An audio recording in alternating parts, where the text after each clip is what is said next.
Hello everyone, welcome to my new video. कैसे आप? I hope आप सभी बहुत ही अच्छे होंगे। राधा रानी की ऐसी मनोकामना आप सभी पे बनी रहे। तो अभी पता है आपको, जुलाई से जो गुरु पूर्णिमा आती है वहाँ से छोटे छोटे फेस्टिवल्स यानी कि छोटे बड़े जैसे भी फेस्टिवल होते हैं वो स्टार्ट हो जाते हैं। तो यहाँ पे अभी हिंदू धर्म में इतने फेस्टिवल्स होते हैं ना कि हर 15-20 दिन बाद कोई ना कोई फेस्टिवल मनता ही रहता है। तो जैसे कि अभी गुरु पूर्णिमा गई थी, उसके बाद सावन स्टार्ट हुआ, सावन के बाद अभी हरियाली तीज, नाग पंचमी, इसके बाद रक्षाबंधन और क्या बोलते हैं जन्माष्टमी, रामनवमी तो नहीं आती है, खैर नवमी आती है। जिस पे अगर जिसको भी पता ना हो कि नवमी पे किस चीज़ की पूजा होती है तो वो मुझे कमेंट कर दे, मैं उसको बता दूंगी किस चीज़ की पूजा नवमी पे की जाती है। उसके बाद हमारी राधा अष्टमी आती है। तो बहुत सारे ऐसे फेस्टिवल्स होते हैं जो स्टार्ट होने शुरू हो जाते हैं जुलाई से, गुरु पूर्णिमा से। और यहाँ तक कि समथिंग जो होली के बाद जो नवरात्रे आते हैं वहाँ तक 15-20 महीने ऐसे फेस्टिवल्स आते ही रहते हैं। सभी जानते हैं ये चीज़। तो आज मैं इस चीज़ पे वीडियो बनाने जा रही हूँ। वीडियो थोड़ी हटके है। अगर पसंद आए तो चैनल को लाइक, शेयर एंड सब्सक्राइब ज़रूर कर लीजिएगा। तो वीडियो शुरू करते हैं, बाकी बातें मैं आपको बाद में बताती हूँ। तो मैंने जैसे कि बताया कि बहुत सारे फेस्टिवल स्टार्ट हो चुके हैं श्रावण मास में, और एक श्रावण मास ही खुद एक अपने पूरे मंथ का जो है वो फेस्टिवल टाइप ही मान लो। पूरा मंथ इतनी ज़्यादा भक्ति रहती है, भक्ति भाव रहते हैं। बहुत बहुत दूर से लोग कावड़ भी भर के लाते हैं। तो हर किसी घर में श्रावण मास में पूजा प्रारंभ ही रहती है, हर टाइम होती है। लड्डू गोपाल जी हैं जिसके घर में, उसके घर में तो कुछ ज़्यादा ही और ज़्यादा जो है पूजा का भाव और ज़्यादा बढ़ जाता है अपने लड्डू गोपाल जी को लेके।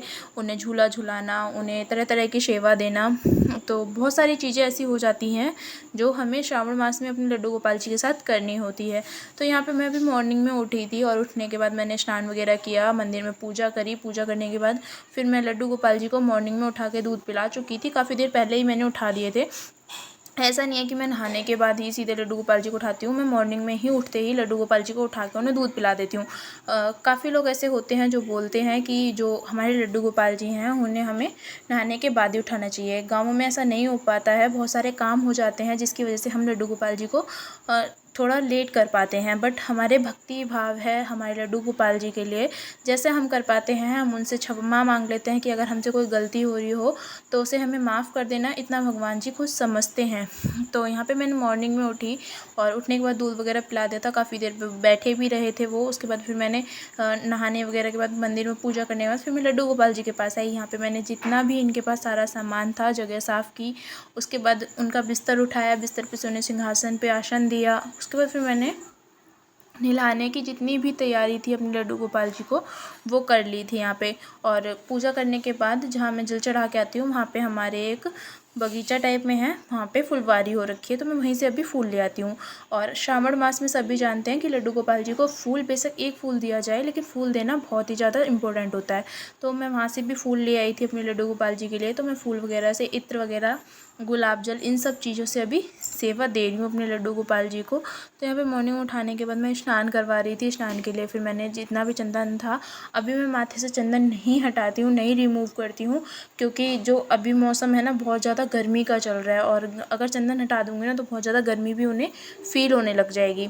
तो इसलिए मैं चंदन सेवा नहीं हटाती हूँ। स्नान के टाइम पे ही चंदन सेवा मैं हटाती हूँ। तो यहाँ पे आप शंख से स्नान ज़रूर करवाएं, क्योंकि कहते हैं शंख में हमारी जो होती हैं लक्ष्मी माता का वास होता है।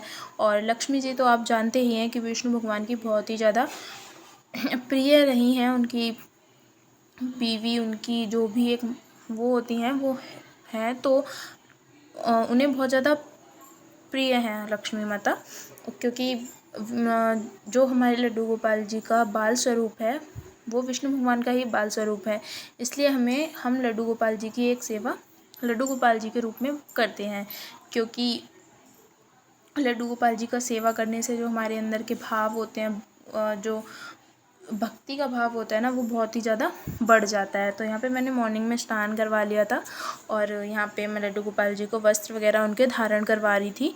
तो अभी ना काफ़ी चीज़ें ऐसी होती हैं कि कुछ लोग ना सोशल मीडिया से, जो कि सोशल मीडिया पे होती है, अपने भक्ति भाव से कि हमें इस तरीके से सेवा हमें अपने लड्डू गोपाल जी की करनी है या हमारे भगवान जी की सेवा हमें इस तरीके से करनी है, इस तरीके से सेवा नहीं करते हैं। अगर उन्हें सेवा करनी है तो वो क्या करते हैं ना, सोशल मीडिया से, अगर सोशल मीडिया पे आज इसने बोला है कि आपको, जैसे कि मैं एक एग्जांपल देती हूँ, लड्डू गोपाल जी जो होते हैं, हाँ, कुछ लोग कहते हैं कि तुलसा जी पे संडे को तुलसा जी हम नहीं तोड़ सकते, और कुछ लोग बताते हैं कि संडे में हम तुलसा जी पे जल चढ़ा सकते हैं।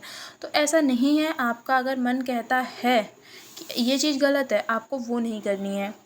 ना कि आपको सोशल मीडिया से देख के किसी चीज़ को कवर करके अपने लड्डू गोपाल जी की पूजा करनी है। आजकल लोगों का ये हो गया है कि सोशल मीडिया के हिसाब से कुछ ज़्यादा ही पूजा, हाँ, पाठ वगैरह उसमें बिलीव करने लग गए हैं। आपका मन क्या कहता है, आपका भक्ति भाव कैसा है, आप क्या चाहते हैं अपने लड्डू गोपाल जी के लिए करना, कि आप उन्हें नए नए व्यंजन बनाना चाहते हैं, तो आप उस चीज़ को सोशल मीडिया से ना देखें कि लड्डू गोपाल जी को क्या करना चाहिए, हमें किस तरीके से हमें कपड़े पहनाने चाहिए, कि 7 दिन की हमें ऐसे पूजा करनी चाहिए, हम लड्डू गोपाल जी की ऐसी सेवा करेंगे, ऐसा करेंगे, वैसा हो जाएगा। ऐसा कुछ भी नहीं है। भगवान किसी को भी दुख नहीं देते हैं। भगवान ऐसी कोई भी वो नहीं करते हैं जिससे भगवान जी हमारे गुस्सा होंगे। अगर हम जानबूझ के किसी चीज़ को करते हैं, किसी गलती को हम जानबूझ के कर रहे हैं, तो उस चीज़ से आपको पाप लगता है। वही चीज़ आपके मन में बैठ जानी चाहिए कि यहाँ हमने पाप किया है। अगर आप उसका भी प्रायश्चित कर लेते हैं तो ऐसा कुछ नहीं होता कि हमारे लड्डू गोपाल जी हमसे क्रोधित हो गए हैं। ऐसा कुछ भी नहीं है। आप अपने अकॉर्डिंग, अपने भाव से लड्डू गोपाल जी की सच्चे मन से सेवा कीजिए। तो यहाँ पे मैंने मॉर्निंग में, मैं आप लोगों को ना बीच बीच में ऐसी चीज़ें बताती रहूँगी कि वो मैंने बहुत सारी चीज़ें ऐसे सोशल मीडिया पे देखी हैं। मैंने खुद ने ऐसी काफ़ी वीडियो देखी हैं, काफ़ी वीडियोज़ ऐसे मैंने देखी है कि एक इंसान ऐसा बोल रहा है कि ऐसा करना चाहिए, दूसरा बोल रहा है कि हमें इस तरीके से नहीं करना चाहिए। दूसरे ही एक दूसरे के अपोजिट बोलते हैं, बट फिर हमारे मन में एक वो हो जाता है कि हमने तो ऐसा कर दिया, अब ये ऐसा बोल रहा है। ऐसा नहीं करना है आपको, बिल्कुल नहीं करना है। आपको अपने हिसाब से सेवा करनी है अपने भगवान जी की। आप जानते हैं अपना भाव कैसा है आपका। हम अब काफ़ी लोगों ने बोला हमें लड्डू गोपाल जी को चांदी की पायल देनी चाहिए, उनके पास एक चांदी की बांसुरी होनी चाहिए, चांदी की पायल होनी चाहिए। अब हमारे पास नहीं है, इतना नहीं कर सकते हम इतना अफोर्ड कि हम उन्हें चांदी की पायल दे दें, बांसुरी दे दें चांदी की। हमारे पास बांस की बांसुरी देने की श्रद्धा है, हम उतना ही कर पाते हैं। अगर वो हम अपने भाव से, अपने मन से उन्हें एक बांस की बांसुरी भी दे देंगे ना, तो वो जो चांदी की बांसुरी दूसरे ने दी है उससे भी बढ़कर हमारे लिए वो चीज़ होगी कि हम आज बांस की बांसुरी अपने लड्डू गोपाल जी को लेकर आ पाए हैं। तो आप ऐसा मन में बिल्कुल मत रखिए कि हमारे लड्डू गोपाल जी क्रोधित हो गए हैं, उन्होंने ऐसा कर रखा है। बिल्कुल नहीं, किसी की कॉपी नहीं करनी है हमें। हमें अपने भाव से सेवा करनी है। और अब कॉपी करने के लिए, अब ऐसा नहीं कि मैंने आज ऐसा कर लिया, अब कोई दूसरा इंसान उठा के वो ऐसा कर देगा, नहीं। उसके लिए बेशक उसने कर्ज ले लिया, कुछ भी किया, लेकिन उसने अपने ऊपर भगवान को और ज़्यादा ब्लेम वो कर दिया, भगवान जी को और ज़्यादा गिल्ट में डाल दिया कि इसने मेरे लिए इतना लेकर इतना लगा दिया, लेकिन वो उसके भाव में नहीं था। तो भगवान भी उस टाइम पे, जब भाव में, हम भाव से कोई चीज़ नहीं देते ना, हम किसी की कॉपी करके कोई चीज़ देते हैं, तो वो गलत होता है, बहुत गलत होता है। मेरी श्रद्धा अगर 5 रुपये की है तो मैं 5 रुपये की चीज़ ही अपने भगवान जी के लिए लेकर आ पाऊँगी। 500 की कोई दे रहा है तो मैं उसके अकॉर्डिंग नहीं कर सकती, क्योंकि मेरे पास इतना अवेलेबल नहीं है, मैं इतना अफोर्ड नहीं कर सकती।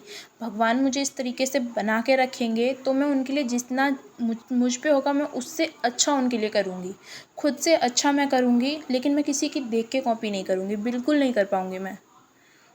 तो मैं सिर्फ एक सोशल मीडिया पे एक तरीके से जो होता है ना, जो मैंने अभी देखा है सोशल मीडिया पे, भक्ति के लिए लोग इतनी वीडियो बनाते हैं, इतना वो कुछ करते हैं ना, कि हमें अपोजिट का, 2 लोगों की वीडियो देख लिया, हमने अपोजिट हो गया, अब हमारा मन ना और ज़्यादा वो, हाँ, करने लगता है कि उसने ऐसा बोला, हमने ऐसा किया, अब वो ऐसा बोल रहा तब हम ऐसा करेंगे। ऐसा बिल्कुल मत करो। सोशल मीडिया से देख के पूजा मत करो। पूजा आप अपने हिसाब से देख के करो। आप किस तरीके से सेवा कर पा रहे हो, आप किस तरीके से अपने लड्डू गोपाल जी को सेवा कर रहे हो। हाँ, वो एक अलग बात है कि आज हमने इस तरीके से सेवा दी, वो हमने आप लोगों को दिखाई कि हमने ऐसी सेवा आज अपने भगवान जी की है। उस चीज़ के लिए दूसरे को मत बोलो कि आप ऐसे सेवा करो, कि आप ऐसे सेवा करो, ऐसा बिल्कुल भी नहीं करना है। तो यहाँ पे मेरा स्नान वगैरह सब कुछ करवा दिया था मैंने लड्डू गोपाल जी का, अपना नॉर्मल स्नान करवाया था। श्रृंगार भी मैं कुछ ज़्यादा हैवी नहीं कर रही हूँ, क्योंकि अभी इधर यूपी साइड में ना बहुत ज़्यादा गर्मी पड़ रही है और मेरे यहाँ तो बहुत ही ज़्यादा गर्मी पड़ रही है, इसलिए मैं कुछ ज़्यादा हैवी श्रृंगार नहीं करती हूँ और नॉर्मल सा श्रृंगार करती हूँ अभी। और जैसे कोई फेस्टिवल्स वगैरह हो तो मैं उस पर 1-2 घंटे के लिए थोड़ा ज़्यादा श्रृंगार करके उन्हें हैवी श्रृंगार में बिठा लेती हूँ। बट दोपहर के जो मैं विश्राम वगैरह होता है ना, उस टाइम पे सारा श्रृंगार उतार लेती हूँ। उसके बाद मैं श्रृंगार के लिए कुछ भी चीज़ नहीं लगाती, नॉर्मल से कपड़ों में नॉर्मल से श्रृंगार में रखती हूँ। तो यहाँ पे हमारी लाडो रानी भी तैयार हो गई थी। इनको भी मैं कुछ हेयर्स वगैरह नहीं लगाऊंगी, क्योंकि गर्मी इतनी ज़्यादा हो रही है ना कि बहुत ज़्यादा तकलीफ में होने लगती है उन्हें। तो यहाँ पे अभी श्रावण मास चल रहा है, भोले बाबा की तो पूजा सभी कर रहे हैं, बहुत ज़्यादा कर रहे हैं। तो यहाँ पे मैंने श्रावण मास में अपने जो है भोले बाबा का भी श्रृंगार कर दिया था फूलों से, आप लोग देख सकते हो। उसके बाद मैं तीनों बच्चों को दिखा देती हूँ। बारी थी अब आरती करने की, तो यहाँ पे मैं आरती कर रही थी। फर्स्ट टाइम में मेरे से नहीं जली थी, उसके बाद में मैंने फ़ोन कैमरा रख के साइड में, उसके बाद आरती जलाई, पूजा करी, धूप जलाई, धूप दी। इस तरीके से मैंने आज की सेवा जो है वो करी थी अपने लड्डू गोपाल जी की। उसके बाद फिर मैंने अपने भोले बाबा को भी धूप दी। इस तरीके से धूप मैंने अपने लड्डू गोपाल जी को, भोले बाबा को, लाडो रानी को, राधा रानी को, इन सब को धूप दी थी। तो अगर आई होप, मैं आशा करती हूँ कि आप लोगों को मेरा जो वीडियो है वो पसंद आएगा। मुझे पता है शायद कुछ लोग मन ही मन में गालियाँ भी देंगे मुझे इस चीज़ के लिए। बहुत लोग ऐसे हैं जो बोलेंगे कि ऐसा हो गया, वैसा हो गया। सो मैं किसी के लिए ना गलत नहीं बता रही। मैं सिर्फ एक सोशल मीडिया से आप लोगों को सबको, जो एक बात है मेरे मन में बहुत दिन से चल रही थी कि मैं इस चीज़ पे वीडियो बनाऊं। मेरे पास ऐसी कोई वो नहीं थी कि मेरे को इसी चीज़ पे वीडियो बनानी है। मेरे मन में ऐसी चीज़ें चल रही थी, बहुत ज़्यादा चीज़ें, जो मैंने सोशल मीडिया पे इतनी सारी वीडियोस देख ली थी, इतनी सारी वीडियोस, कभी कुछ बोल रहा है, कभी कोई कुछ बोल रहा है। इस चीज़ से ना मैं बहुत ज़्यादा वो हो रही थी कि मुझे एक नेटवर्क सोशल मीडिया के थ्रू एक आप लोगों को अच्छे से कोई एक बात देनी है, बात बतानी है कि आप ऐसे ना करें, किसी की कॉपी ना करें, किसी के कही बातों के अनुसार आप पूजा ना करें, आप उनकी तरह सेवा ना करें, आप अपने मन से सेवा करें। हाँ, तो वीडियो को मैं यहीं ख़त्म करती हूँ। अगर आपको वीडियो पसंद आई हो तो चैनल को please like, share and subscribe किए बिना मत जाना। और एक प्यारा सा कमेंट, प्लीज़ एक प्यारा सा कमेंट ज़रूर करना। मिलेंगे नेक्स्ट वीडियो में। राधे राधे।